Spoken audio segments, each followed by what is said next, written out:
Հայաստանը փաստացի վերադառնում է հանրության մեջ կասկածներ, Հայաստանի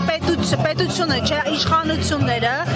հանրության մեջ կասկածներ են սերմանում ցեղասպանության իրողության հանդեպ։ Դուք կսպասեիք այսպիսի հետընթաց անիվի 110 տարի անց ստիպված լինել հենց ազգի ներսում ինչ-որ հաստատել եղած փաստը։ Դե Նիկոլ չէր լինի, Նիկոլի ամբողջությունը չէր լինի, եթե Արցախը ուրանալուց, հայկական ինքնությունը ոտնատակ տալուց, Հայաստանի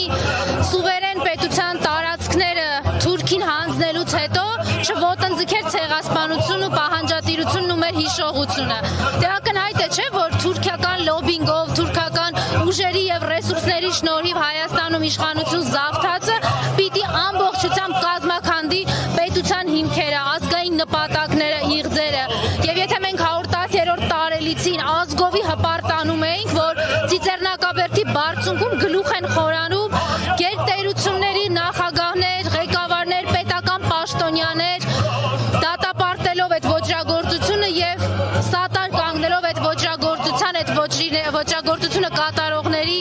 պատասխանատվության եւ մեր ազգային պահանջատիրությանը։ Հիմա մենք այսօր պրոբլեմ ունենք Հայաստանի Հանրապետության հրապարակում, Երևանի Հանրապետության հրապարակում, այս թուրքահպատակ իշխանությունների դեմ պայքարելով իրենց կամքին հակառակ պահանջատիրության երթը ու Ծիծեռնակաբերդի բարձրանալն իրականացնենք։ Ես ձեզ մի փոքրիկ դրվագ եմ պատմելու, ընդամենը մի քանի րոպե առաջ եմ տեսել, որ այսպես վերացական խոսքի փոխարեն իրականում հասկանանք, թե սրանք ինչքան հակահայ են իրենց էությամբ։ Ուրեմն 7-ն է 7-10, դեռ Հանրապետության հրապարակի երթևեկությունը կանգնացրած չի եղել ոստիկանությունը։ Եվ այդ խուլիգանապետը,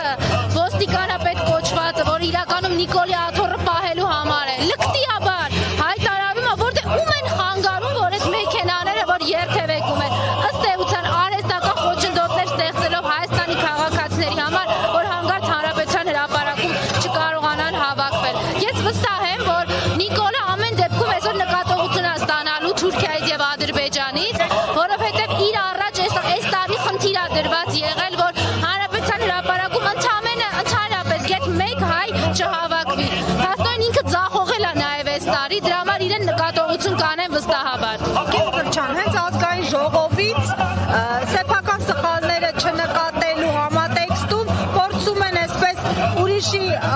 աչքի շուղը նկատել ԿՊ-ական պատգամավորները, ինչ որ սլաքներ են ուղղում նախկին իշխանության ներկայացուցիչների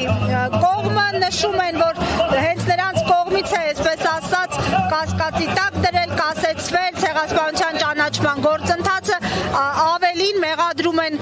նախագահ Սերժ Սարգսյանին, նախագահին, որը հենց ուղիղ դատապարտել է Թուրքիային հանցանքը մեծ ցեղասպանությունը գործելու հարցում։ Նախագահ Սերժ Սարգսյանի իշխանավարման ժամանակ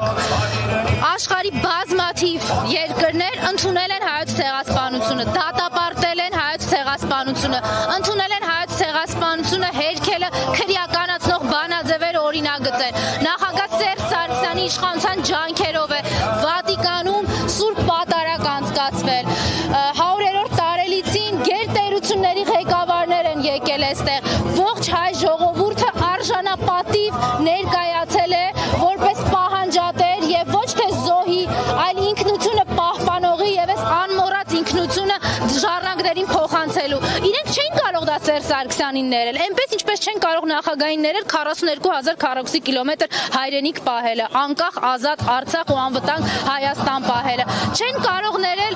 միջազգային հարթակներում, արտաքին հարաբերություններում հայկական հաղթանակները, բա պիտի ցեղասպանության միջազգային ճանաչման եւ պահանջատիրության գործում ունեցած անուրանալի ավանդը ներեին։ Իրենց դավաճան Նիկոլը գնում է մագ, գետ մեկ բառ վախենում է ցեղասպանության մասին խոսի։